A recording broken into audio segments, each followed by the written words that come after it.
A woman claims gas she bought from this Shell station is responsible for her car breaking down this morning. Now, hours later, all of the gas station's pumps are closed. Amber Hoagland says she stopped to get gas at this Camargo Road Shell around 9 o'clock last night, but by the time she got home, she noticed something wasn't right.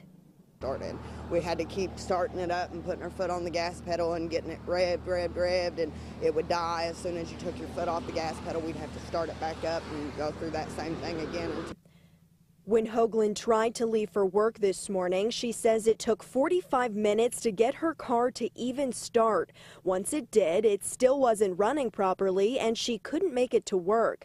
When we got to the Shell just before 10 this morning, all of the pumps and the store were closed and Kentucky Petroleum Supply was on the scene.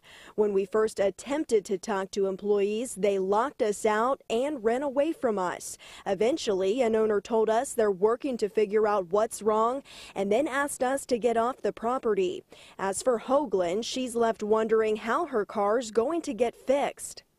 I'm a mother of two and one on the way, and I work at a job that has a no excuse policy. So today is a big deal. I'm not sure if I'm going to have a job after this or not. Now, Hoagland says she needs the owners of this gas station to fix her car by tomorrow morning because if she doesn't show up to work for a second day, she'll likely lose her job. In Montgomery County, Whitney Wetzel, WKYT. All right, thanks so much, Whitney. Our crew at the Shell says another man also stopped by to talk to the gas station's owner because his truck was not working properly. He says he also bought gas there last night.